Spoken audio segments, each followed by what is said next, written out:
نحمده ونصلي على رسوله الكريم اما بعد فاعوذ بالله من الشيطان الرجيم بسم الله الرحمن الرحيم رب اشرح لي صدري ويسر لي امري واحلل عقدة من لساني يفقهوا قولي ربي زدني علما۔ توبہ اور استغفار کی حقیقت۔ زبانی توبہ اور استغفار کے بھروسے پر گناہوں کا ارتکاب قطعاً درست نہیں ہے۔ بہت ہی اہم بات، بہت ہی اہم ٹاپکس ہیں اس کتاب کے اندر جو ہمیں روزمرہ زندگی میں جن سے واسطہ پڑتا رہتا ہے، اور یہ سارے وہ سوال جواب ہیں جو ہمارے اپنے اندر بھی اٹھتے رہتے ہیں اور ہم معاشرے میں بھی سنتے رہتے ہیں، اس لیے اس کو سمجھنا بہت اہم ہے۔ اب یہ بات آتی ہے کہ انسان جب گناہ کرتا ہے، جو کہ ایک انسانی بشر ہونے کے ناطے سے ہو جاتا ہے، اس سے بعض دفعہ انسان غلطی سے کرتا ہے، بعض دفعہ جان بوجھ کے کرتا ہے، بعض دفعہ جہالت میں کرتا ہے، کسی بھی وجہ سے کیا جائے، بہرحال اس کی توبہ لازم ہوتی ہے۔ کوئی شخص یہ نہیں کہہ سکتا کہ میں نے وہ گناہ جب کیا تھا تو اس وقت مجھے علم نہیں تھا اس لیے وہ گناہ شمار نہیں ہوگا۔ کوئی یہ نہیں کہہ سکتا کہ میں نے تو کسی کے بہکاوے میں آ کر یہ گناہ کیا تھا اس لیے مجھے اس کی سزا نہیں ملے گی، جیسا کہ عموماً ہم عام زندگی میں دیکھتے ہیں کہ ہم اس کا الزام یا اس کی وجوہات کسی اور کے ذمے پر ڈال کے خود بریو ذمہ ہو جاتے ہیں، کیونکہ مجھے تو فلاں نے کہا تھا اس لیے میں نے غلط کام کیا، اس لیے اس کا ذمہ ہے، میرا نہیں ہے۔ تو ایسا کچھ بھی نہیں ہے، کیونکہ جب ہم دیکھتے ہیں کہ شیطان نے حضرت آدم علیہ السلام کو جب بہکایا تھا تو اللہ سبحانہ وتعالیٰ نے جس بات سے منع کیا تھا اور پھر وہی ہو گیا، تو آدم علیہ السلام نے سارا قصور شیطان کا نہیں بتایا تھا، بلکہ انہوں نے فوراً کیا کہا، ربنا ظلمنا انفسنا،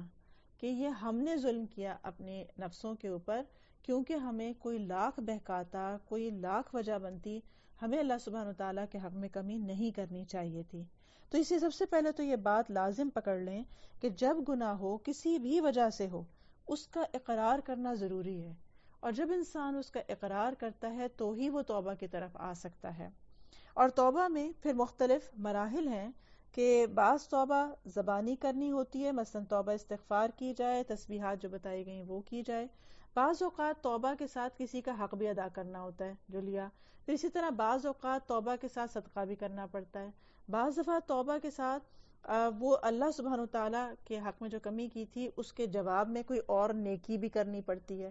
تو یہ ہمیں سمجھنا بہت ضروری ہے۔ پھر اسی طرح سے اسباب کے بارے میں بندہ اپنے نفس کے مغالطے اور دھوکے سے بہت زیادہ ہوشیار رہے اس معاملے میں، اور اس سے بچنے کی پوری کوشش کرے کہ یہ اہم ترین اور نازک ترین معاملہ ہے، کیونکہ ہر بندہ اس امر کو اچھی طرح جانتا اور سمجھتا ہے کہ نافرمانی، غفلت، اللہ کو فراموش کرنا اس کے حق میں ایک خطرناک بات ہے، اور اس کی ہلاکت اور تباہی کا موجب بھی ہے اور سبب بھی، جس سے اس کی دنیا اور آخرت دونوں تباہ ہو جاتے ہیں۔ لیکن پھر بھی بندے کا نفس اسے دھوکہ اور فریب دیتا رہتا ہے، اور یہ دھوکہ اور فریب کبھی اللہ کے غفور الرحیم ہونے کی شکل میں ہوتا ہے کہ گناہ کرتے رہو کوئی بات نہیں اللہ غفور الرحیم ہے، کبھی یہ زیادتی توبہ اور استغفار کے بھروسے پر ہو جاتی ہے، یعنی ہم کوئی بات نہیں ابھی کر لو بعد میں توبہ کر لیں گے،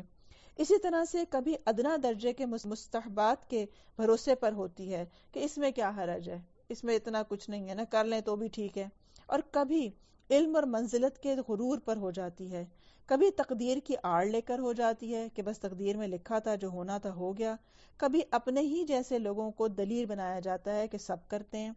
کبھی ان لوگوں کی پیروی میں کیا جاتا ہے کہ جو منزلت والے ہوتے ہیں، ہم ان کو دیکھتے ہیں کہ جو اگر وہ گناہ کر رہے ہیں تو ہم اپنے آپ کے لیے جائز سمجھ جاتے ہیں، تو گویا کہ انسان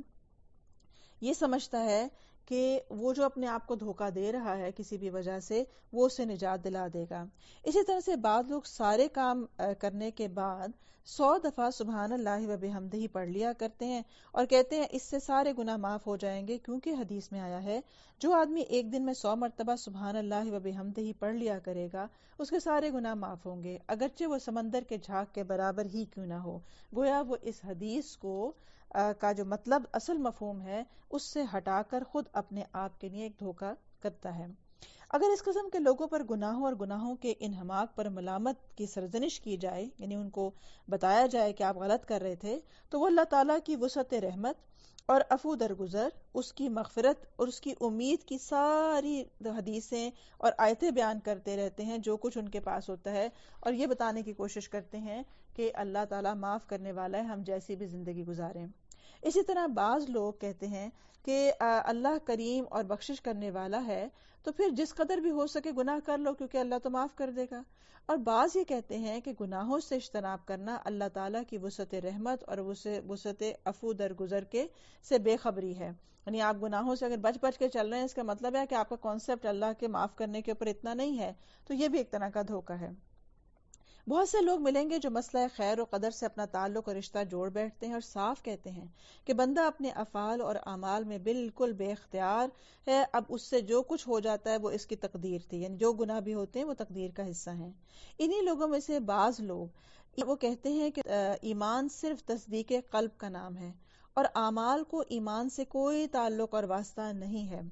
اسی طرح کچھ لوگ اپنے آباء و اجداد بزرگوں کی عظمت کے فریب میں مبتلا ہوتے ہیں اور ان کے اسلاف کے بارے میں ان کا خیال ہوتا ہے کہ وہ انہیں نجات دلوا دیں گے۔ بعض بزرگوں کے ساتھ اٹیچ ہو جاتے ہیں اور بعض کا خیال ہوتا ہے کہ ہم ایسے نیک خاندان سے ہیں کہ جس میں ہمارے گناہ جو ہیں وہ معاف ہو جائیں گے کیونکہ ہم ایک ایسے بزرگوں سے تعلق رکھتے ہیں۔ بس اللہ تعالیٰ سب سے بڑا کریم اور سب سے بڑا وسیع رحمت کرنے والا ہے، اس کے ملک میں کوئی کمی نہیں ہے اور عذاب دینے سے اس کے ملک میں کوئی اضافہ نہیں ہوتا۔ تو بعض لوگ یہ کہتے ہیں کہ اللہ کو کیا فرق پڑے گا کہ وہ ہمیں جہنم میں ڈالے یا ہمیں معاف کر دے، تو اس لیے یہ فرمایا گیا کہ یہ جو سارے ایک دھوکے ہیں انسان کے جو وہ اپنے آپ کو دیتا ہے۔ اسی طرح بعض دفعہ کچھ لوگ اس بات کے اوپر بھروسہ کر کے بیٹھ جاتے ہیں کہ ان اللہ یغفر الذنوب جمیعا، کہ بے شک اللہ تعالیٰ تمام گناہوں کو معاف کر دے گا۔ تو یہ مسلم امر ہے کہ یہ آیت توبہ کرنے والوں کے حق میں آئی ہے کہ جن سے گناہ ہو جاتا ہے پھر وہ اللہ کے سامنے توبہ استغفار کرتے ہیں، اپنے گناہوں کی معافی چاہتے ہیں، تو اللہ ان کے لیے غفور الرحیم ہے۔ اسی طرح سورہ نساء میں آتا ہے کہ اللہ تعالیٰ قطعاً نہیں بخشے گا کہ اس کے ساتھ شریک مقرر کیا جائے، ہاں شرک کے علاوہ گناہ جس کے بھی ہوں گے وہ معاف فرما دیا جائے گا۔ گویا یہاں پر عمل کا بتایا جا رہا ہے کہ عمل کے بعد اگر کوئی شخص توبہ کرے گا تو اس کے لیے بخشش ہے۔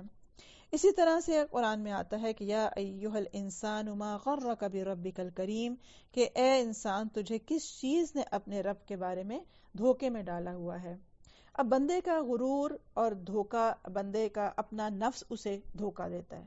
پھر شیطان دھوکا دیتا ہے، پھر انسان کی خواہشات اسے دھوکا دیتی ہیں، اس کی جہالت دھوکا دیتی ہے، پھر یہ سب وہ چیزیں ہیں کہ کس چیز نے اللہ کے بارے میں اسے دھوکا دیا۔ تو ہر انسان دیکھے کہ اس کی زندگی میں کون سی چیز اسے دھوکا دے رہی ہے۔ خواہشات نفس ہے، شیطان ہے، لوگ ہیں، معاشرہ ہے، کیا چیز ہے۔ پھر گناہوں کی معافی کے بارے میں ہے کہ کچھ لوگ عاشورہ اور عرفہ کے دن روزہ رکھ کر گمراہ ہو رہے ہوتے ہیں، کہ بعض ان کا خیال یہ ہوتا ہے کہ اگر ہم ایک روزہ رکھ لیں گے تو ہمارے سارے سال کے گناہوں کا کفارہ بن جائے گا، لہٰذا وہ اس امید پہ گناہ کر لیتے ہیں۔ لیکن اسی طرح سے ایک رمضان سے دوسرے رمضان اور ایک نماز سے دوسری نماز کے درمیان میں گناہوں کا کفارہ ہونا بھی اسی وقت ہے جب انسان کبیرہ گناہوں سے اجتناب کرنے والا ہو، کیونکہ رمضان المبارک کے روزے اور جمعے کی نماز بھی صغیرہ گناہوں کا کفارہ ہوتی ہے، لیکن یہ اس وقت ہوتی ہے جب انسان عام زندگی میں کبیرہ گناہوں سے بچنے والا ہو۔ اب ہوتا یہ ہے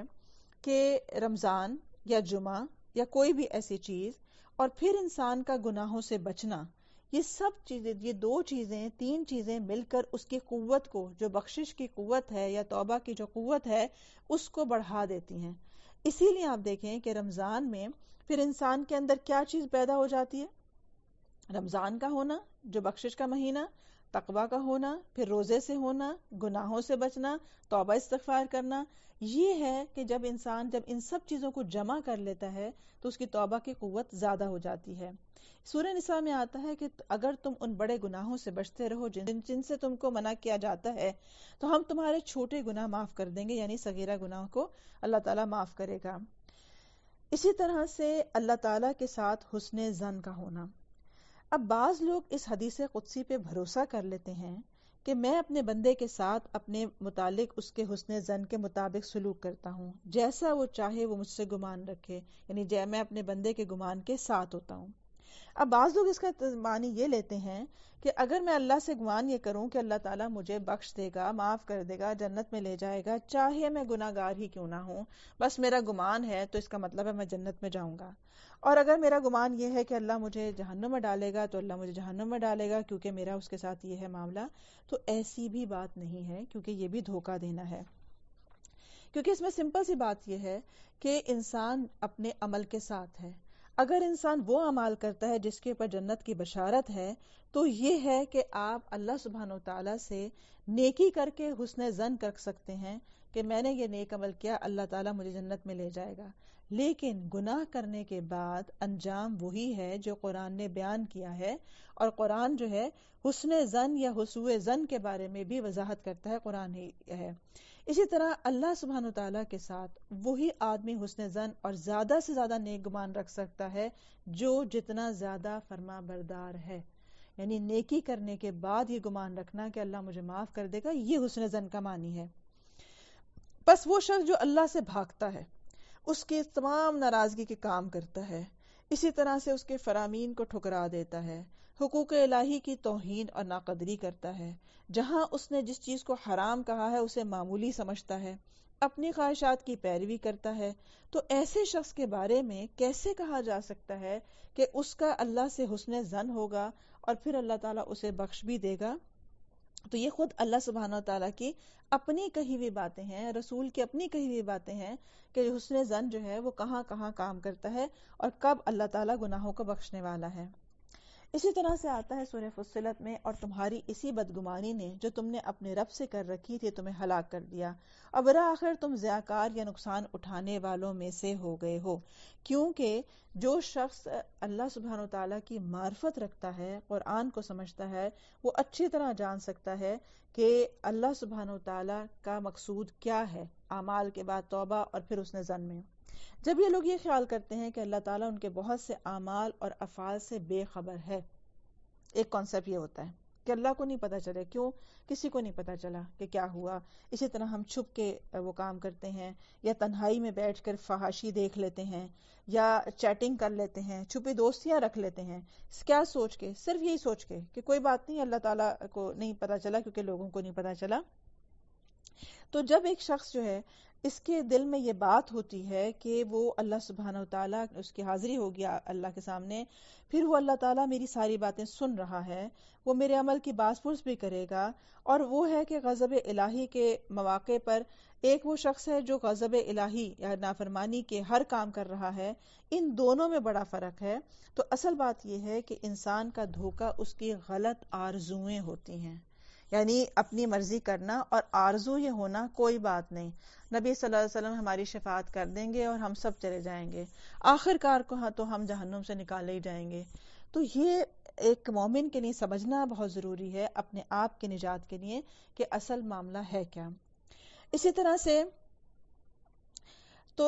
یہ بات بھی آتی ہے کہ بس جو شخص اس مقام کو سمجھے گا اور اسے پوری طرح غور کرے گا، اس پر یہ بات واضح ہو جائے گی کہ حسن ظن باللہ حسن عمل ہی کا دوسرا نام ہے. یعنی واضح سی بات ہے کہ عمل رکھیں اور پھر اللہ سے کوئی امید بھی رکھیں. اسی طرح رسول اللہ صلی اللہ علیہ وسلم نے فرمایا کہ عقل مند وہ ہے جو اپنے آپ کو حقیر سمجھے کہ اب مرنے کے بعد کے لیے عمل کرے، اور وہ عاجز اور بے وقوف ہے جو اپنی خواہشات کے پیچھے مارا پھرے اور اللہ تعالیٰ سے بڑی بڑی تمنائیں رکھنے والا ہو. تو اگر یہ کہا جائے کہ نہیں، حسن ظن تو ہر حال میں رکھا جا سکتا ہے، تو یہ بات بھی ٹھیک ہے کہ اللہ سبحانہ وتعالیٰ اکرم الاکرمین ہے، ارحم الراحمین ہے، لیکن یہ بھی یاد رکھنا چاہیے کہ اللہ سبحانہ وتعالیٰ شدید گرفت کرنے والا بھی ہے، اسی طرح عذاب دینے والا بھی ہے، انتقام لینے والا بھی ہے. جب یہ دونوں صفات جو قرآن نے خود بیان کی ہیں جب انسان کو سمجھ میں آتی ہیں، تو پھر وہ بات بھی یاد رکھنی چاہیے کہ وہ کون سے ایسے کام ہیں جن کے اوپر اللہ سبحانہ وتعالیٰ انتقام لے گا یا عذاب دے گا. تو گویا کہ حسن ظن اس شخص کے لیے فائدہ مند ہے جس نے توبہ، انابت، ندامت، پشیمانی کے آنسو بہائے، گناہوں کی جڑیں اپنے اندر سے نکال دی، گناہوں کو نیکیوں سے بدل دیا، اور اپنی بقیہ عمر خیر اور اطاعت اور نیک اعمال میں صرف کی، اور پھر حسن ظن قائم کیا.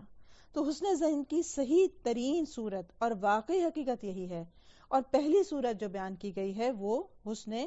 جو برائیاں کرنا اور پھر حسن ظن رکھنا، تو یہ چیز فریب اور دھوکہ ہے۔ پھر اسی طرح سے آتا ہے سورہ البقرہ میں کہ بے شک ایمان لانے والے، ہجرت کرنے والے، اللہ کی راہ میں جہاد کرنے والے ہی رحمت الہی کی امید رکھتے ہیں، اور اللہ بڑا بخشنے والا اور مہربان ہے۔ اب اللہ تعالیٰ ان صفات کے لوگوں کو امید کا حقدار کہہ رہا ہے، نہ کہ ظالموں، فاسقوں اور بدکاروں کو۔ تو یہاں پر یہ واضح ہو گیا کہ کن کے لیے انعامات ہیں، تو اس سے پیچھے دیکھیں کہ ان کے اعمال کیسے ہیں جن کے لیے انعامات کہے گئے ہیں، اور جن کے لیے سزا ہے تو ان کے بھی اعمال دیکھے جائیں کہ پیچھے کیا بات ہے۔ اسی طرح سے موت کے بعد بہت سے لوگ صرف اللہ تعالیٰ کی رحمت اور اس کے عفو و کرم اور فضل کے اعتماد پر اللہ تعالیٰ کے اوامر اور نواہی کو پامال کرتے ہیں، اور یہ بات بھول جاتے ہیں کہ اللہ تعالیٰ شدید العقاب بھی ہے۔ سیدنا معروف کرخی رحم اللہ فرماتے ہیں، تم جس کی اطاعت اور فرما برداری نہیں کرتے، اس سے رحمت اور اس کے فضل کی امید ذلت اور رسوائی اور حماقت ہے۔ یہ تجربہ آپ اپنے گھر میں بھی کر سکتے ہیں۔ وہ بچے جو آپ کی نافرمانی کرتے ہیں، آپ کے رول بریک کرتے ہیں، آپ کی کوئی بات نہیں مانتے ہیں، تو ان کے لیے آپ کا رویہ کیا ہوتا ہے، اور وہ بچہ جو آپ کا فرما بردار ہے اس کا رویہ کیا ہوتا ہے آپ کے ساتھ اور آپ کا اس کے ساتھ، یہ آپ خود جان سکتے ہیں۔ اسی طرح بعض علماء کہتے ہیں کہ جو ذات صرف 3 درہم کی چوری پر دنیا میں تمہارے ہاتھ کاٹنے کا حکم دیتی ہے، اس سے بے خوف نہ رہنا چاہیے کہ وہ آخرت میں تمہیں اسی قسم کا عذاب نہیں دے گی اگر تم نے توبہ نہ کی تو۔ اسی طرح سے کسی نے سیدنا حسن بصری سے پوچھا کہ اے ابو سعید، ہم ایسے لوگوں کے پاس بیٹھا کرتے ہیں جو ہمیں سخت خوف زدہ کر دیتے ہیں، ہمارے دلوں کے ٹکڑے ہو جاتے ہیں، ہم اس قسم کے خوف کا کیا علاج کریں؟ انہوں نے جواب دیا، تمہارا ان لوگوں کے ساتھ بیٹھنا بہت ہی اچھا ہے جو تمہیں ڈرا ڈرا کر امن و راحت کی جگہ پر پہنچا دیں، یعنی جنت میں، اور ان لوگوں کے مقابلے میں جو تمہیں امن و سلامتی کی باتیں سنا سنا کر خوف اور ہلاکت کی منزل پر لے جائیں۔ اسی طرح سے ایک کیٹیگری ہے جو بے عمل واعظ ہے، یعنی امام احمد بن حنبل رحم اللہ سیدنا ابو رافع سے بیان کرتے ہیں، وہ کہتے ہیں کہ ایک مرتبہ رسول اللہ صلی اللہ علیہ وسلم قبرستان بقیع سے گزرے تو فرمانے لگے، افسوس تجھ پر، افسوس تجھ پر۔ میں سمجھا غالباً آپ مجھے کہہ رہے ہیں۔ آپ نے فرمایا، نہیں، تم سے نہیں کہہ رہا، بلکہ یہ اس شخص کی قبر ہے جس کو میں نے فلاں قبیلے کی اصلاح کے لیے بھیجا تھا، اس نے غنیمت کے مال میں سے ایک کمبل اٹھا لیا تھا، اس وقت اس کو اسی کمبل کے برابر آگ کی چادر پہنائی گئی ہے۔ اس لیے بہت محتاط ہونا چاہیے اپنے عمل کے لیے، اور بہت زیادہ یعنی اس پہ بھروسہ نہیں کر لینا چاہیے کہ ہم قرآن پڑھنے پڑھانے والے لوگ ہیں، اس لیے ہم تو بس جتنے بھی کچھ کر لیں اونچ نیچ ہو گئی تو اللہ معاف کر دے گا۔ ایسے لوگوں کو تو اور زیادہ ڈرنا چاہیے، کیونکہ ہم پر وہ چیزیں زیادہ واضح ہیں کہ جس چیز پر عذاب ہو سکتا ہے۔ سیدنا انس بیان کرتے ہیں کہ رسول اللہ صلی اللہ علیہ وسلم نے فرمایا، معراج کی شب مجھے ایسے لوگوں پر سے گزارا گیا جن کے لب آگ کی قینچیوں سے کاٹے جا رہے تھے۔ میں نے فرشتوں سے پوچھا، یہ کون لوگ ہیں؟ فرشتوں نے کہا، یہ آپ کی امت کے وہ خطیب اور واعظ ہیں جو دوسروں کو نیک کاموں کا حکم دیتے تھے اور خود عمل نہیں کرتے تھے۔ افسوس یہ لوگ اتنی بھی سمجھ نہیں رکھا کرتے تھے۔ اسی لیے جو شخص جتنی سمجھ رکھتا ہے اتنا اس کے اندر خوف زیادہ ہوتا ہے۔ سیدنا انس بیان کرتے ہیں کہ رسول اللہ صلی اللہ علیہ وسلم اکثر اوقات یہ دعا پڑھا کرتے تھے، یا مقلب القلوب ثبت قلبی علی دینک، کہ اے دلوں اور آنکھوں کو پھیرنے والے، میرے قلب کو اپنے دین پر جما دے، ثبات دے۔ کون مانگ رہا ہے یہ دعا؟ وہ جس کو اللہ سبحانہ وتعالیٰ نے سب سے افضل انسان قرار دیا، نبی قرار دیا، براہ راست جس کی مدد کی، اس کا اگر یہ حال ہے تو آپ سوچیں کہ ہمارے دلوں کا کیا حال ہونا چاہیے، اور ہمیں کس طرح سے اس کی حفاظت کی دعا کرنی چاہیے، کیونکہ دل پلٹ جاتے ہیں۔ انسان بعض دفعہ اسی کام کو جس کو وہ غلط سمجھتا ہے لیکن شیطان کے بہکاوے میں آ کر رہا ہوتا ہے، تو اس سے پناہ مانگی گئی ہے کہ انسان کا دل پلٹ جائے۔ اسی طرح جہنم کی ہولناکی، سیدنا انس بیان کرتے ہیں کہ رسول اللہ صلی اللہ علیہ وسلم نے ایک مرتبہ سیدنا جبریل علیہ السلام سے پوچھا، کیا وجہ ہے جو میں نے کبھی سیدنا میکائیل کو ہنستے ہوئے نہیں دیکھا؟ سیدنا جبرائیل نے فرمایا، جب سے جہنم پیدا کی گئی ہے وہ کبھی نہیں ہنسے۔ تو اس لیے اس کو سیریس لینا چاہیے کہ ہمارا انجام ہم نہیں جانتے کہ کیا ہوگا. کہاں یہ کہ اپنے گناہوں پر ہنستے رہنا یا اپنے پرانے جہالت کے گناہ کو ڈسکس کر کے اس کو ایک فن بنا لینا، بلکہ اگر یاد بھی آ جائے تو انسان کے آنسو نکلتے ہوئے استغفار کرے کہ اللہ میں نے کتنی عمر ایسی گزار دی. اسی طرح مرنے کے بعد کیا ہوگا. سیدنا برا بن عازب بیان کرتے ہیں، ایک مرتبہ ہم رسول اللہ صلی اللہ علیہ وسلم کے ہمراہ ایک انصاری کے جنازے میں گئے. جب ہم قبر پر پہنچے، ابھی اس کو قبر میں اتارا نہیں تھا کہ رسول اللہ صلی اللہ علیہ وسلم وہاں ایک جگہ بیٹھ گئے اور ہم لوگ آپ کے ارد گرد بیٹھ گئے اور اس طرح مؤدب اور خاموش ہو کر بیٹھ گئے گویا ہمارے سروں پر پرندے ہیں. رسول اللہ صلی اللہ علیہ وسلم کے دست مبارک میں ایک پتلی سی لکڑی تھی جس سے آپ زمین کو ریت رہے تھے. یکایک آپ نے سر مبارک اوپر اٹھایا اور فرمانے لگے کہ اے لوگو، قبر کے عذاب سے پناہ مانگو. تو یہ تھا کہ آپ اس کو کس طرح سے لیتے تھے کہ گویا کہ آپ جہاں قبر کھد رہی ہوتی تھی آپ لوگوں کو ان کی آخرت یاد کرواتے تھے.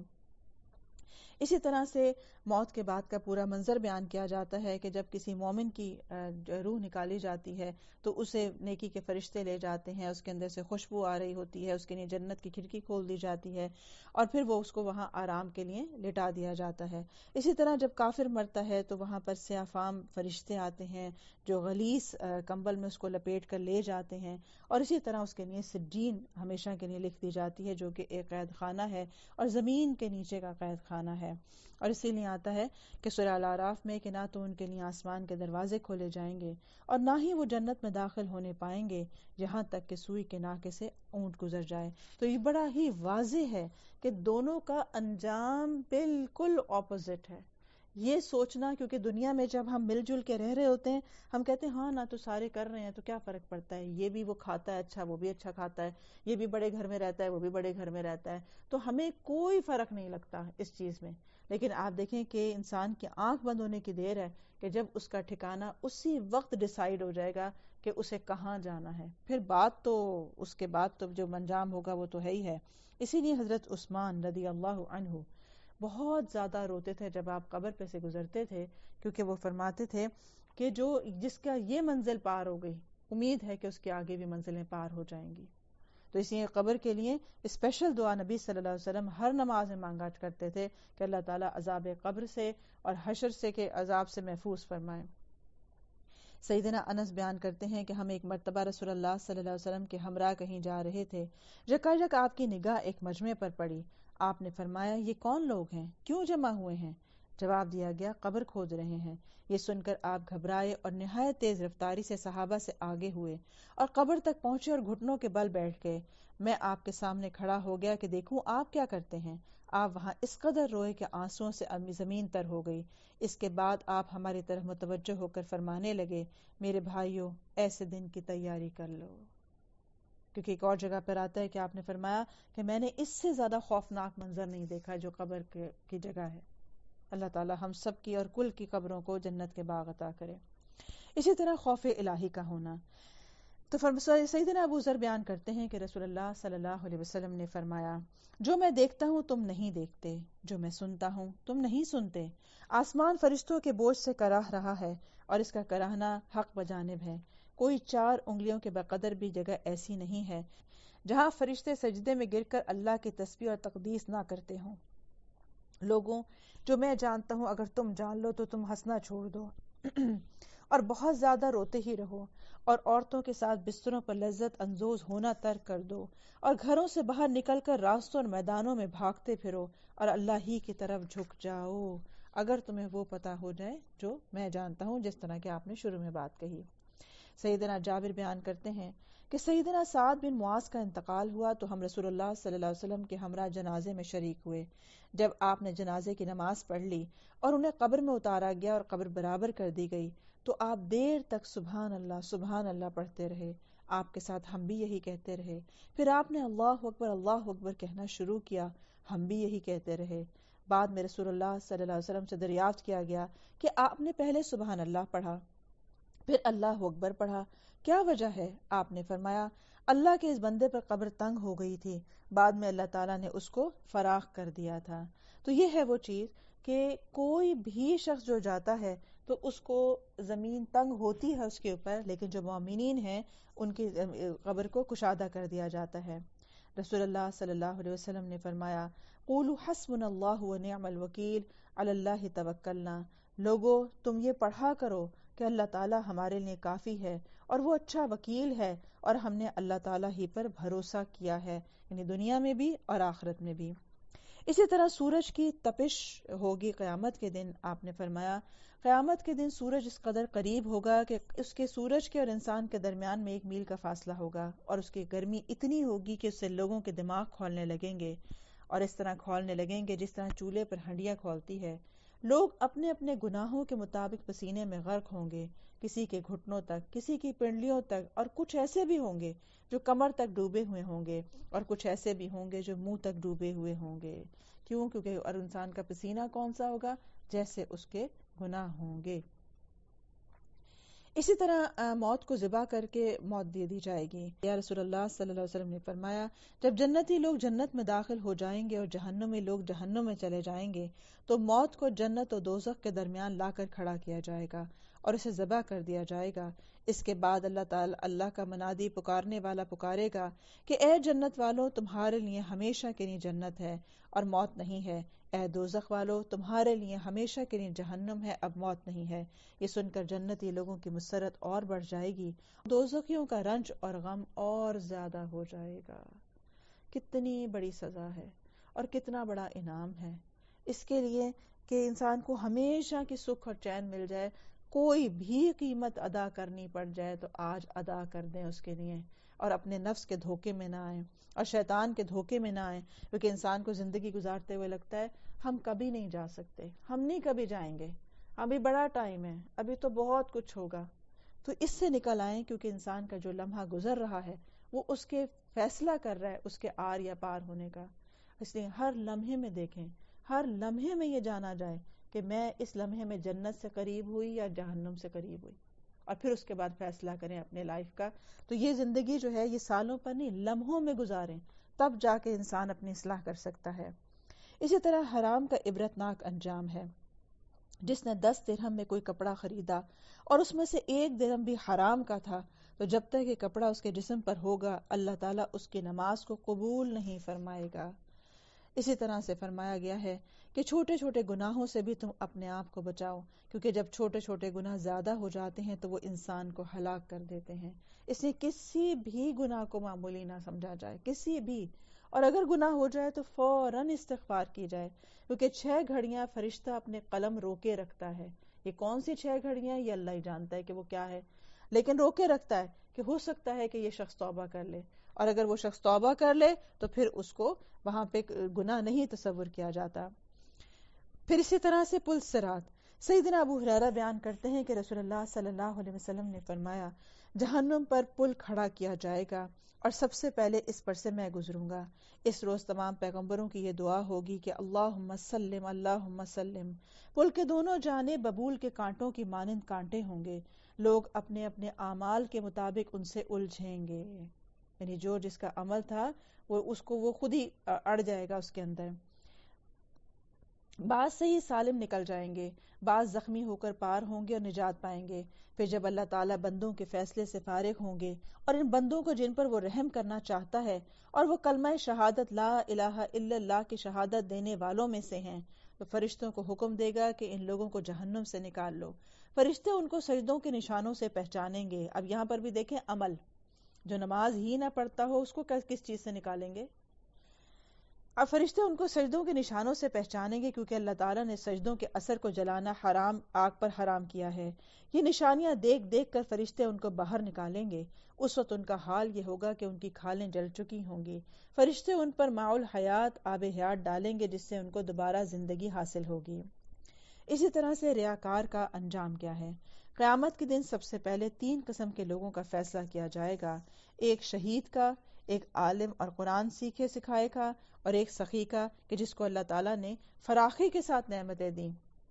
اور پھر کیا ہوگا؟ لیکن اس نے اپنے دنیا میں شہرت پانے کے لیے، داد اور تحسین کے لیے یہ سارے کام کیے، یعنی کسی کو قرآن پڑھایا یا شہادت حاصل کی تاکہ لوگ میری واہ واہ کریں، یا پیسہ خرچ کیا، یا لوگوں کو، غریبوں کو، مسکینوں کی مدد کی صرف اس لیے کہ لوگ مجھے سخی سمجھیں، تو ان سب کو اوندھے منہ جہنم میں گرایا جائے گا۔ کیوں؟ کیونکہ اللہ سبحانہ و تعالیٰ فیصلہ نیتوں پہ کریں گے، اس لیے اپنی نیتوں کا اخلاص بار بار تازہ کرنے کی ضرورت ہوتی ہے، کیونکہ آپ شروع تو کام نیکی تو اخلاص سے کرتے ہیں، لیکن بیچ میں کوئی تعریف کر دے، بیچ میں کوئی ایسی بات ہو جائے جو کہ شیطان کرواتا ہے، لوگوں کے سامنے توجہ دلا کے یہ احساس اجاگر کرواتا ہے، ایسی صورت میں اگر یہ کیفیت پیدا ہونے لگے اپنے اندر، فوراً استغفار کرنا شروع کر دیں، فوراً اپنا کوئی ایسا کمزوری یاد کرنا شروع کر دیں جو ہمارے اندر ہے لیکن لوگ نہیں جانتے، اور اپنی اصلاح کی جائے۔ اسی طرح حقوق العباد، رسول اللہ صلی اللہ علیہ وسلم نے فرمایا، جس شخص نے اپنے کسی بھائی پر ظلم کیا ہو، اور وہ ظلم مال کا ہو یا اسباب کا ہو یا آبرو کا ہو، اسے چاہیے کہ اپنے بھائی کے پاس جائے اور قبل اس کے کہ اس سے مواخذہ ہو اور بدلہ دینے کے لیے اس کے پاس دینار اور درہم نہ ہوں، اس سے معاف کروا لے اور اپنی گردن جو ہے وہاں سے چھڑوا لے، کیونکہ اگر اس کے پاس نیکیاں ہوں گی تو اس سے لے کر اس کو دے دی جائیں گی، اور اگر نیکیاں نہیں ہیں تو اس کے گناہ اس پر لاد دیے جائیں گے اور پھر اسے جہنم میں جھونک دیا جائے گا۔ اسی طرح کسی نے ایک بالش بھر زمین بھی کسی سے ناحق لی، قیامت کے دن 7 زمینوں تک اسے دھسایا جائے گا۔ استغفر اللہ یا ربی۔ اور آپ دیکھیں کہ ہمارے تو ہر گھر میں یہ ہے کہ بہنوں کے حصے مارے ہوئے ہیں، ہمارے یہاں تو پورے معاشرے میں یہ ہے کہ کسی نہ کسی کا حق دبا کے کوئی بیٹھا ہوا ہے، یا کوئی اپنے والدین کا حق نہیں دے رہا ہے، کوئی اولاد کا حق نہیں دے رہا، کوئی اپنے کسی اور رشتہ دار کا حق نہیں دے رہا۔ کتنے حق ہیں جو ہمارے ذمے پر ہیں، اور کتنے ایسے لوگ ہیں جن کے حق تو دیتے ہیں لیکن پھر ان کی غیبت کر کے حق میں کمی کر جاتے ہیں، اور کتنا پھر استغفار ہم پہ بنتا ہے۔ اسی طرح دنیا اور جہنم کی آگ،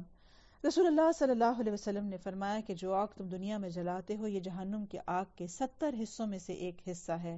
صحابہ نے عرض کیا کہ اللہ کی قسم، عذاب کے لیے یہی آگ کافی ہے؟ آپ نے فرمایا جہنم کی آگ دنیا کی آگ سے 69 حصہ زیادہ ہے، اور اس کا ایک ایک حصہ اس کے برابر اور ہم مثل ہے، یعنی ایک ایک حصہ اس میں بھی اور شدت سے آتی چلی جائے گی۔ اللہ سب کو محفوظ رکھے۔ سیدنا ابو الوفا ابن عقیل کہتے ہیں کہ اللہ تعالیٰ سے ڈرتے رہو، فریب کا شکار نہ ہونا، کیونکہ اللہ تعالیٰ صرف 3 درہم کی چوری میں ہاتھ کاٹنے کا حکم دیتا ہے، سوئی کے ناکے کے برابر شراب پینے پر حد جاری کرنے کا حکم دیتا ہے، ایک بلی سے معمولی غفلت کے بنا پر اس نے ایک عورت کو جہنم میں ڈال دیا، اور مال غنیمت میں سے ایک امامہ اٹھا لینے کے بدلے میں یہی امامہ آگ کا شعلہ بن کر عذاب کا موجب ہوا، حالانکہ یہ شخص شہید ہو کر مرا تھا۔ پھر بھی اس لیے اللہ سے ڈرتے رہنا، اللہ سے ڈرتے ہوئے یہ بات بار بار کہا کریں، یا اللہ میرا کوئی ایسا گناہ ہے جو میں نے بھلا دیا یا جان بوجھ کر کیا، انجانے میں کیا، لیکن مجھے اس سے نجات عطا فرما، میرے لیے وہ جہنم نہ ہو۔ کوئی بھی ایسا گناہ جو میرے لیے جہنم کا سبب ہے، مجھے اپنی اصلاح کرنے اور اس سے توبہ کرنے کی توفیق عطا فرما، اور جب یاد آ جائے تو اس کی جسٹیفیکیشن نہ دیں کہ ہاں تو ٹھیک کیا تھا نا میں نے اگر کیا تھا تو، بلکہ فوراً ادا کرنے کی کوشش کی جائے جس کا جو حق ہے۔ اسی طرح بندہ کبھی منہ سے ایسا کلمہ بول دیتا ہے جس سے وہ جہنم کا ایندھن بن جاتا ہے، تو اپنے لفظوں پہ بھی غور کریں، خاص طور پہ اس کمنٹری سے باز آ جائیں جو ہم ٹی وی کے آگے بیٹھ کے ہر وقت لوگوں کے بارے میں کرتے ہیں،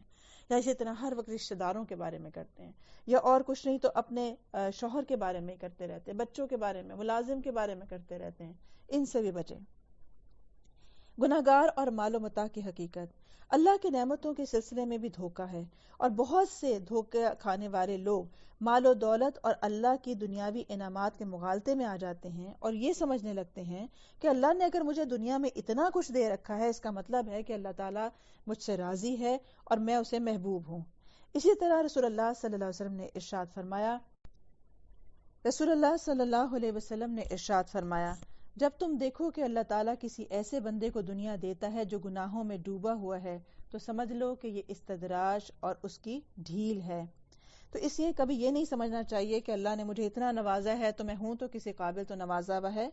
یعنی یہ بات ہرگز نہیں ہے کہ جن کو میں اپنی نعمتوں سے دنیا میں نوازتا ہوں اور رزق کی فراوانی دیتا ہوں ان کو میں عزت اور کرامت سے بھی نوازتا ہوں. کیونکہ سورہ فجر میں آتا ہے کہ انسان کا یہ حال ہے کہ جب اسے اس کا رب آزماتا ہے اور عزت اور نعمت دیتا ہے تو وہ کہنے لگتا ہے کہ میرے رب نے میری تکریم کی، اور جب وہ اس کا امتحان لیتے ہوئے اس کی روزی کو تنگ کر دیتا ہے تو کہنے لگتا ہے کہ میرے رب نے میری اہانت کی اور مجھے ذلیل کیا، جبکہ ایسا ہرگز نہیں ہے. کیونکہ انسان کے لیے نعمتوں کا ہونا بھی آزمائش ہے اور نعمتوں کا چلا جانا بھی آزمائش ہے، اور بلکہ دونوں کا امتحان ہے. لیکن عموماً ہم کسی تنگی کو تو آزمائش سمجھتے ہیں، لیکن کسی نعمت کو آزمائش نہیں سمجھتے، اسے اپنا حق سمجھتے ہیں. رسول اللہ صلی اللہ علیہ وسلم نے فرمایا، اللہ تعالیٰ دنیا اسے بھی دیتا ہے جسے وہ محبوب رکھتا ہے، اور اسے بھی دیتا ہے جسے محبوب نہیں رکھتا ہے. لیکن جو آگے ایک اور جگہ پہ آتا ہے، لیکن دین اس کو دیتا ہے جسے وہ محبوب رکھتا ہے. تو یہ دین کا معاملہ بہت ہی ایسا ہے کہ یہ واقعی اللہ سبحانہ وتعالیٰ کا فضل اور انعام ہے جس کو یہ شوق لگ جائے. اسی طرح سے بعض سلف کا قول ہے کہ بہت سے لوگوں کو اللہ تعالیٰ اپنے انعامات سے نوازتا ہے، لیکن وہ اللہ تعالیٰ کی جانب سے امتحان ہوا کرتا ہے اور انہیں خبر ہی نہیں ہوتی کہ ان کا امتحان لیا جا رہا ہے. کیوں؟ کیونکہ وہ نعمتوں میں اتنا مگن ہو جاتے ہیں، ان کا خیال ہوتا ہے کہ اگر اللہ نے دی ہیں تو بس اسراف بھی کرو، دوسروں کے اوپر اپنا ایک روب بھی جماؤ، اور اس کو اپنے آپ کو بڑا بھی دکھاؤ، اور جس طرح چاہے کرپشن کرو، جو مرضی کرو، حتیٰ کہ کاروبار کرنے کے لیے حلال حرام. تو وہ اپنے آپ کو کیا سمجھتے ہیں کہ اگر اللہ نے ہمیں اختیار دیا، موقع دیا، کچھ دیا تو یہ ہم کر سکتے ہیں، تو اسے وہ آزمائش نہیں سمجھتے. اسی طرح انسان، دنیا اور آخرت. دنیا میں سب سے بڑا فتنہ دھوکہ یہ ہے کہ انسان دنیا کے فوری ملنے والے فوائد کے دھوکے میں آتا ہے، اور اس کے مقابلے میں جو آخرت کے فائدے ہیں ان کو بھول جاتا ہے. اور اگر اسے دونوں فائدے نظر بھی آ رہے ہوں تو وہ فوری ملنے والے فائدے کی طرف راغب ہو جاتا ہے. اسی طرح سے کچھ لوگ یہاں تک بھی کہہ دیتے ہیں کہ دنیا کی لذتیں جو ہیں وہ تو یقینی ہیں کیونکہ سامنے نظر آ رہی ہیں، جبکہ آخرت کا معاملہ مشکوک ہے کیونکہ مشتبہ چیز ہے، پتہ نہیں کیا ہوگا. لیکن اصل یہ بات ہے کہ یہ باتیں شیطان انسان کے دل میں ڈالتا ہے کہ وقتی فائدہ لے لو، آج کر لو، جو ہے کس نے دیکھا ہے آخرت آئے گی. آپ دیکھیں کہ اپنے منہ سے کتنے لوگ بولتے ہیں کہ آخرت کس نے دیکھی ہے، جب جائیں گے دیکھا جائے گا، کم از کم ابھی تو مزے کر لیں. کچھ کا بیان ہوتا ہے کہ یہاں پر بھی مزے نہ کریں اور پتہ چلے وہاں پر بھی نہ ملیں، تو اس سے بہتر نہیں ہے کہ جہاں پہ نظر آ رہے ہیں وہاں کر لیں. تو یہ سب باتیں جو ہیں وہ شیطان کی باتیں ہیں. رسول اللہ صلی اللہ علیہ وسلم نے ارشاد فرمایا، آخرت کے مقابلے میں دنیا کی حیثیت اتنی ہی ہے کہ تم میں سے کوئی شخص سمندر میں اپنی انگلی ڈالے اور پھر دیکھے کہ انگلی کے ساتھ کتنا پانی آتا ہے. یعنی یقینی چیز کو مشتبہ چیز کے مقابلے میں ترک نہیں کیا جا سکتا. یعنی کیا چیز ہے؟ کیونکہ یعنی کچھ لوگ کیا کہتے ہیں کہ جی ہمیں جو یقینی چیز مل رہی ہے، ایک چیز ہے کہ جس میں پتہ ہی نہیں ہے کہ آخرت میں ہمارے ساتھ کیا ہوگا. تو بات یہ ہے کہ یہ بات وہ کہتا ہے جو اللہ اور اس کے رسول کی بات کا یقین نہیں کرتا. کیونکہ شک شبہ کس کو آتا ہے؟ جسے یقین نہ ہو. لیکن جو شخص قرآن کو پڑھتا ہے، احادیث کو پڑھتا ہے، وہ بہت آسانی سے یہ بات دیکھ سکتا ہے کہ اس تمام یقینی طور پر باتیں بیان کر دی گئی ہیں. یعنی جو جہنم ہے، جو اس کا پروسیس ہے کہ وہاں کیا ہوگا، کس جرم کی کیا سزا ہے. اگر انسان کو دیکھنا ہو کہ میں کہاں کھڑا ہوں تو اپنے آپ کو قرآن پر پیش کر کے دیکھیں، کہیں سے بھی کسی آیت کو پڑھ لیں. اگر تو وہ آپ کام کرتے ہیں، اگر اس میں حکم دیا گیا اور آپ کرتے ہیں تو ضرور بہت اچھی بات ہے، اور کہیں پر منع کیا گیا اور آپ رک جاتے ہیں تو بہت اچھی بات ہے. لیکن اگر معاملہ اس کے الٹ ہے تو پھر یہ بھی بڑی خطرناک بات ہے. کیوں؟ کیونکہ ہر آیت کے آخر میں اس عمل کا انجام یہاں ہی دیا گیا ہے، بتا دیا گیا ہے. کیونکہ اس کے آخر میں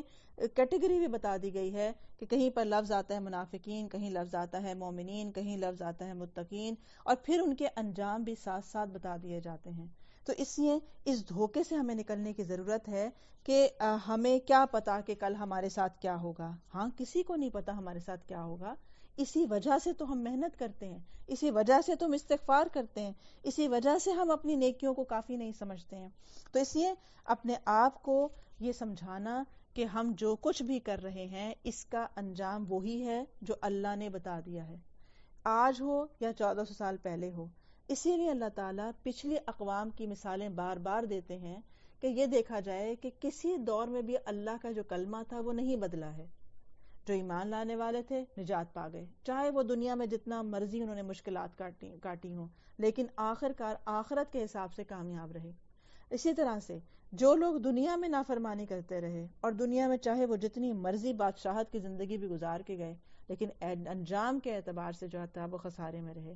اسی لیے اللہ تعالیٰ ہمیں انعمت علیہم لوگوں کی زندگی کی طرف راغب کرتے ہیں، جو ہم ہر نماز میں کہتے ہیں، ہر رکعت میں کہتے ہیں کہ اللہ ہمیں وہ زندگی عطا کر دیں، وہ راستے عطا کر دیں، وہ شوق عطا کر دیں، وہ اعمال عطا کر دیں جو انعمت علیہم لوگوں کو ملے تھے۔ اور اگر ان میں سے دیکھا جائے تو ان میں سے بہت سے لوگ وہ تھے جن کو دنیا میں کچھ نہیں ملا تھا، جنہوں نے ماریں کھائیں، جنہوں نے ہجرتیں کی، جنہوں نے ایک اسما پرسی کی زندگی گزاری، اور انہی میں سے کچھ ایسے بھی تھے جن کو اللہ نے دنیا میں بھی بہت کچھ دیا۔ حضرت خدیجہ جیسے لوگ بھی تھے جو کہ باقاعدہ بزنس وومن تھیں، لیکن جب اسلام کے لیے آئیں تو سب کچھ اپنا اسلام کے لیے خرچ کر دیا۔ تو لیکن کوئی بھی شخص جو مالدار تھا یا نہیں تھا، انہوں نے جب آخرت کی یاد میں زندگی گزاری تو فیصلہ ہوا کہ ہمیں کس موقع پر کیا عمل کرنا چاہیے، کیونکہ یہ فیصلہ کرنا بعض دفعہ بڑا مشکل ہو جاتا ہے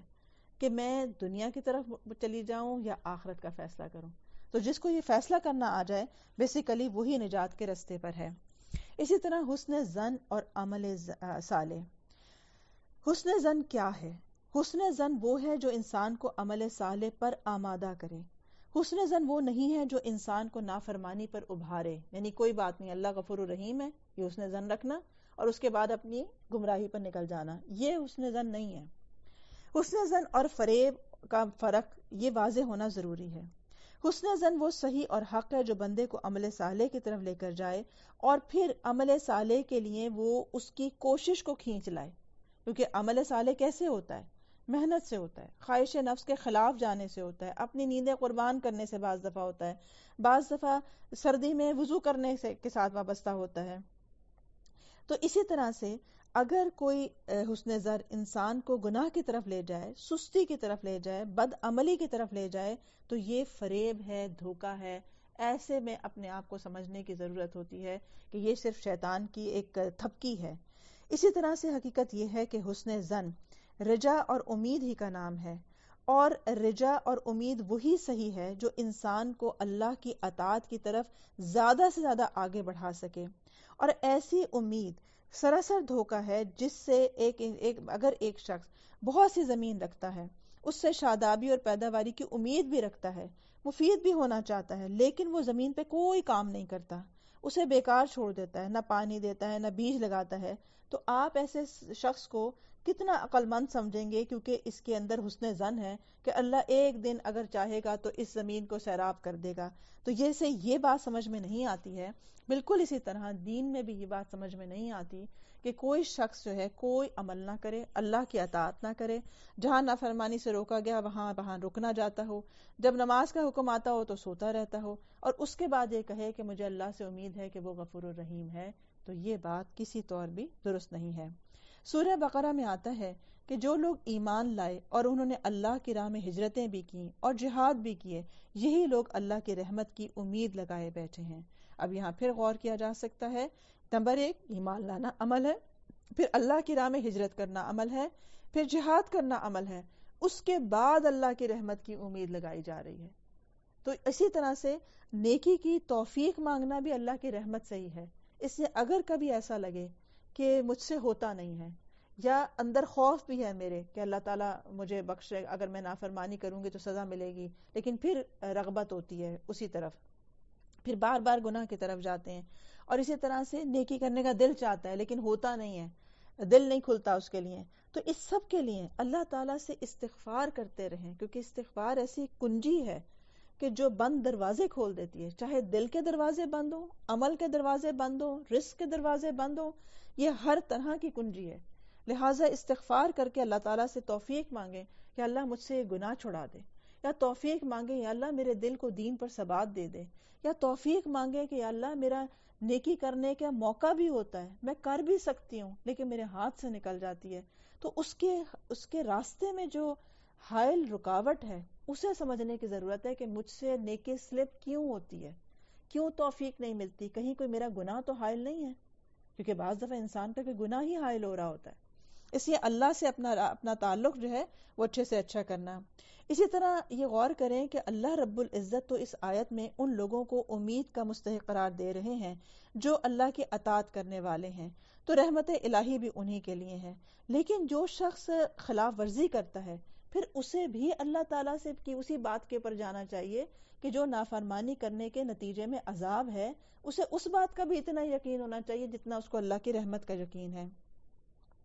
تو اسی طرح سے یہ بات واضح ہے کہ اللہ سے حسن ظن امید رکھنے کے لیے ضروری ہے کہ وہ اپنے اسباب اور وسائل کو بروئے کار لائے،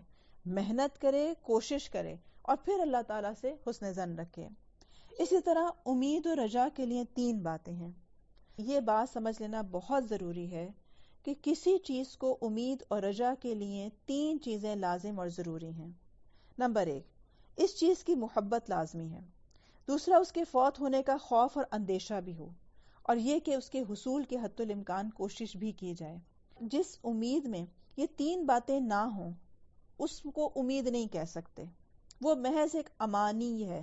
امانی کیا ہوتا ہے؟ خالی خولی آرزویں ہیں، جس کا بس ایسے نہیں، جو خیالی پلاؤ جس کو کہتے ہیں، بس بیٹھے بیٹھے خیالی پلاؤ پکاتے رہتے ہیں کہ اچھا یوں ہو جائے گا، پھر ایسا ہے. اب ظاہر سی بات ہے کہ امید اور چیز ہے اور جھوٹی آرزویں، خواب دیکھنا، یہ بالکل اور چیز ہے. ہر صاحب امید اپنی مطلوبہ چیز کے فوت ہونے سے ڈرتا ہے اور خوف زدہ ہوتا ہے. اب ایک مسافر جب سفر کا راستہ طے کرتا ہے تو اسے منزل تک پہنچنے کا خوف رہتا ہے، کہیں گاڑی نہ خراب ہو جائے، کہیں ایسا نہ ہو بیچ میں کوئی حادثہ ہو جائے، میں راستہ نہ بھول جاؤں، پتہ نہیں کوئی ٹرن نہ مس کر دوں. اسی لیے وہ اپنی رفتار تیز تر کر دیتا ہے. اسی طرح رسول اللہ صلی اللہ علیہ وسلم نے فرمایا، جو شخص منزل تک نہ پہنچنے سے ڈرتا ہے وہ پچھلی رات ہی سے سفر شروع کر دیتا ہے، اور جو پچھلی رات سے سفر شروع کرتا ہے منزل تک پہنچ ہی جاتا ہے. آگاہ رہو، اللہ تعالیٰ کا دیا ہوا سامان بہت قیمتی ہے، اور اللہ تعالیٰ کا دیا ہوا سامان جنت ہے. جس کو پتا ہو کہ مجھے جنت تک جانا ہے وہ کل نہیں کرتا رہتا. کوئی بات نہیں، ہو جائے گا، بڑھاپے میں کر لیں گے، کوئی بات نہیں اگلے سال کر لیں گے، کچھ نہیں ہے کل کر لیں گے. وہ یہ نہیں کرتا، وہ تو اس سے پچھلے سے رات سے بھی سفر تیاری شروع کر دیتا ہے کہ وہ جہاں ہے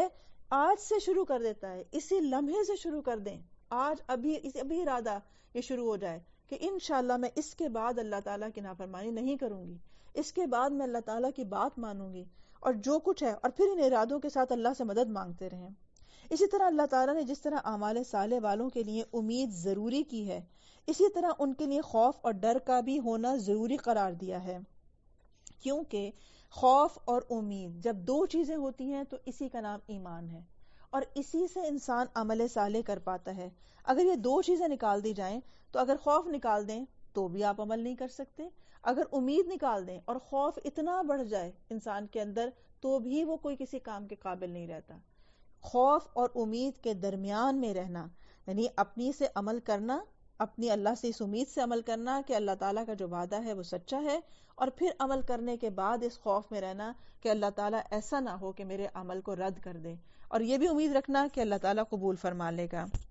اسی طرح سے فرمایا سورہ مومنون میں آتا ہے، اور جو لوگ اپنے رب کے خوف سے ترساں رہتے ہیں، اور جو لوگ اپنے رب کی آیتوں پر یقین رکھتے ہیں، اور وہ جو اپنے رب کے ساتھ کسی کو شریک نہیں کرتے، اور جتنا کچھ انہیں اللہ نے دیا ہے اس میں سے اللہ کی راہ میں خرچ کرتے ہیں، پھر بھی ان کے دلوں کو اس بات کا کھٹکا رہتا ہے کہ ان کو اپنے رب کی طرف پلٹ کر جانا ہے، یہی لوگ نیک کاموں میں جلدی کرتے ہیں اور ان کے لیے لپکتے ہیں.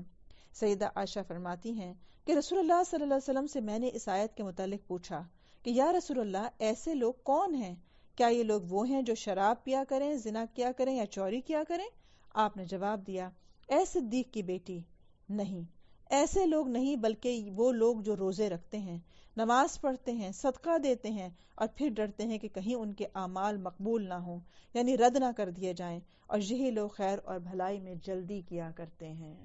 کیونکہ انہیں پتا ہوتا ہے کہ زندگی گزر رہی ہے، موقع ہاتھ سے نکل رہا ہے، آج مال ہمارے پاس ہے، کل ہمارے پاس ہو سکتا ہے کچھ بھی نہ ہو.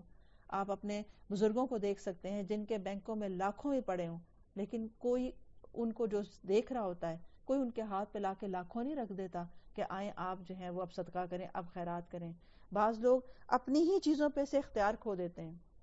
آج آپ کا گھر ہے، آپ چاہے قرآن کی کلاسوں کے نہیں کھولیں، جو مرضی کریں، کل شاید آپ اپنی اولاد کے گھر ہوں۔ آج آپ کے پاس صحت ہے، آپ چاہے تہجد گزاری کریں اور کھڑے رہیں آپ، کل شاید آپ کے پاس کھڑے رہنے کی سکت ہی نہ ہو۔ تو یہ وہ سب چیزیں ہیں کہ انسان اللہ سے ڈرتا رہے کہ جو وقت گزر رہا ہے کہیں ایسا نہ ہو کہ یہ نیکیوں سے خالی جائے۔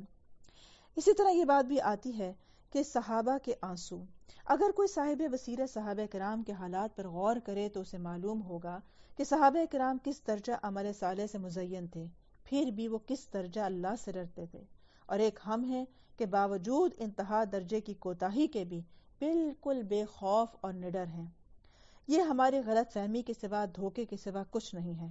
سیدنا ابو بکر صدیق کے حالات پڑھیں تو آپ اکثر اپنی زبان پکڑ کر کہتے تھے، اس نے مجھے ہلاکت کے مواقع میں ڈالا ہے، اور یہ کہہ کر حد سے زیادہ روتے تھے، اور فرماتے خوب رویا کرو، اگر نہ رو سکو تو کم از کم رونی شکل بنا لیا کرو، کیونکہ انسان سے بعض دفعہ نماز روزے سب کرتا ہے لیکن کسی کو زبان کے ساتھ تکلیف پہنچاتا ہے، یا اسی طرح زبان سے کوئی اللہ کے بارے میں ایسی بات کہہ جاتا ہے، کسی انسان کی غیبت کر جاتا ہے۔ اسی طرح جب آپ نماز کے لیے کھڑے ہوتے تو خوف الہی ایسا ہوتا کہ لکڑی کی طرح کھڑے ہو جاتے، ذرا بھی جنبش نہیں ہوتی تھی۔ اسی طرح آپ کی وفات کا وقت قریب آ گیا تو سیدہ عائشہ سے خطاب کرتے ہوئے فرمایا، بیٹی میرے پاس مسلمانوں کے مال میں سے یہ چیزیں ہیں، ایک ابا اور ایک دودھ نکالنے کا پیالہ اور ایک غلام ہے، تم اسے جلد سے جلد خطاب کے بیٹے عمر کے پاس پہنچا دو۔ آپ نے فرمایا، کیا ہی اچھا ہوتا کہ میں درخت ہوتا کہ مجھے جانور کھاتے اور پھر کاٹ دیا جاتا۔ سیدنا قتادہ نے فرمایا، مجھ سے سیدنا ابو بکر صدیق کے کلمات پہنچے ہیں، وہ فرماتے ہیں، کاش میں سبز گھاس ہوتا تو چوپائے مجھے کھا لیتے۔ سیدنا عمر فاروق اعظم کے حالات دیکھیں تو ایک مرتبہ انہوں نے سورہ طور پڑھنا شروع کی، جب آپ اس آیت پر پہنچے کہ ان عذاب ربک لواقع، کہ تمہارے رب کا عذاب ضرور نازل ہو کر رہے گا، تو آپ نے شدت سے رونا شروع کر دیا، حتیٰ کہ آپ اس قدر بیمار ہو گئے کہ لوگ عیادت کے لیے آنے لگے۔ جس وقت آپ بستر مرگ پر تھے اپنے بیٹے سے کہنے لگے کہ تیرا بھلا ہو میرا رخسار زمین پر رکھ دے، اور پھر کہتے جاتے تھے کہ عمر ہلاک ہوا اگر اللہ نے اسے معاف نہ کیا، عمر ہلاک ہوا اگر اللہ نے اسے معاف نہ کیا۔ اب یہ وہ عمر ہیں کہ جن سے شیطان بھاگ جاتا ہے، یہ وہ عمر ہیں جو آج کے تقریباً 35 ملکوں کے خلیفہ ہیں، یہ وہ عمر ہیں جن کو فاروق کا لقب ملتا ہے، رضی اللہ کا سرٹیفکیٹ سائن ہو کر دنیا میں ملتا ہے، شہادت ملتی ہے اور وہ بھی نماز میں شہادت ملتی ہے۔ ان کا اگر یہ حال ہے کہ وہ کہتے جاتے ہیں کہ اگر اللہ نے معاف نہ کیا تو عمر ہلاک ہوا، تو ہم سوچ سکتے ہیں کہ ہمیں اپنے لیے فکر کتنی ہونی چاہیے۔ سیدنا عثمان بن عفان کو دیکھا جائے، جب وہ کسی قبر پر پہنچتے تو اتنا روتے کہ آپ کی داڑھی تر ہو جاتی، کہتے کہ اگر مجھے جنت اور دوزخ کے مابین اختیار کا حکم دیا جاتا تو اس سے قبل ہی کہ میں اپنے متعلق یہ سمجھوں کہ کس صورت کو میں زیادہ برداشت کر سکتا ہوں، راکھ ہو جانے کو پسند کرتا۔ سیدنا علی کے حالات دیکھیں تو وہ ہمہ وقت روتے رہتے اور خوف الہی سے نڈھال ہو جاتے، خصوصاً دو باتوں سے ان کا خوف حد سے زیادہ بڑھ جاتا تھا۔ ایک، دنیا کی زینت کی بڑی بڑی امیدیں لگانا، فرمایا کرتے تھے کہ خواہشات کی پیروی کرنا آخرت سے غافل کر دیتا ہے، اور خواہشات کی پیروی ہی ہے جو انسان کو حق سے روک دیتی ہے۔ فرماتے تھے، دنیا پیٹھ دے کر بھاگ رہی ہے، آخرت تیزی کے ساتھ سامنے آ رہی ہے، لوگ ان دونوں کے پیچھے ہیں، تم آخرت کے ہی خریدار بنو۔ سیدنا ابو دردہ کے حالات پڑھیں تو فرماتے تھے، قیامت کے دن سب سے زیادہ مجھے اس بات کا خوف ہے کہ مجھ سے باز پرس ہوگی کہ تم نے جو کچھ علم سیکھا تھا اس پر تم نے کتنا عمل کیا۔ کہا کرتے تھے، مرنے کے بعد جو کچھ پیش آنے والا ہے، اگر تمہیں معلوم ہو جائے تو تم شوق سے کھانا پینا چھوڑ دو اور گھروں میں نہ رہو، بلکہ گھروں سے نکل کر پہاڑوں کی طرف بھاگو، ماتم کرو، روتے رہو، اے کاش کہ میں درخت ہوتا، کاٹا جاتا اور کھا لیا جاتا۔ سیدنا عبداللہ بن عباس آنسوؤں کی کثرت کی وجہ سے ان کی آنکھوں کے نیچے سیاہ نشان پڑ گئے تھے۔ سیدنا ابو ذر، کاش میں درخت ہوتا، لوگ مجھے کاٹ ڈال دیتے۔ پھر اسی طرح جب ان کی خدمت میں جب نان نفقہ پیش کیا جاتا تو جواب دیتے، ہماری بکریاں ہمارے پاس ہیں، ہم انہیں دوہ کر پی لیا کرتے ہیں، گدھے ہیں، سواری کی ضرورت ہو تو ان پر سواری کر لیتے ہیں، آزاد کردہ غلام ہے جو ہماری خدمت کیا کرتے ہیں، سیاہ کمبل ہے جسے اوڑھ لیتے ہیں، مجھے تو انہی چیزوں کے حساب کتاب کا خوف کھائے جاتا ہے، اور دیکھ میں اور لے کر کیا کروں گا۔ استغفر اللہ یا ربی۔ اپنے ذرا الماریاں دیکھیں، اپنے فریج دیکھیں، اپنے مال و دولت دیکھیں، بینکوں میں دیکھیں، پلاٹوں کی شکل میں دیکھیں، اور کیا کچھ ہے. اگر ہم نے سب کا حق ادا کیا ہوتا آج، جس کا قرآن اور حدیث کہتی ہے، کیا ہم اتنا جوڑ سکتے تھے؟ کیا بتاتی ہیں یہ ساری ہماری دمال و دولت اور یہ خزانے؟ کیا کس چیز کا اظہار ہے؟ کہیں تو کسی کا حق مارا جا ہی رہا ہے، اور جو سب کا حق بھی دیتا ہے اسے بھی ڈرتے رہنا چاہیے، کیونکہ اس سب کا حساب ہوگا. سیدنا تمیم داری نے ایک مرتبہ رات کو سورہ جاسیہ پڑھنا شروع کی، اور جب وہ اس آیت پر پہنچے کہ جو لوگ بدکرداریوں کے مرتکب ہوتے رہتے ہیں، کیا انہوں نے یہ خیال کر رکھا ہے کہ ہم ان کو ان لوگوں جیسا کر دیں گے جو ایمان لائے اور نیک عمل کیے؟ تو بار بار اسے پڑھتے اور روتے، حتیٰ کہ اسی حالت میں صبح کر دی. سیدنا ابو عبیدہ بن جراح کہا کرتے تھے، کاش میں بھیڑ ہوتا، میرے گھر والے مجھے ذبح کر کے میرا گوشت کھا لیتے اور میرا شوربہ پی جاتے. اسی طرح سے یہاں پر دیکھا جائے، سیدنا ابن ابی ملیکہ کہتے ہیں، میں 30 صحابہ سے مل چکا ہوں جو کثرت خوف الہی کی وجہ سے اپنے متعلق نفاق سے ڈرتے تھے. ان تمام کا حال دیکھا جائے، پھر بھی ان میں سے کوئی ایسا نہیں تھا کہ میرا ایک جو کہتا ہو کہ میرا ایمان جبرائیل اور میکائیل کے ایمان کے برابر ہے. یعنی ان کو اپنے اوپر شک رہتا تھا کہ جب وہ نفاق کی علامات سنتے تو انہیں لگتا تھا یہ ہم میں ہی ہیں ساری علامات.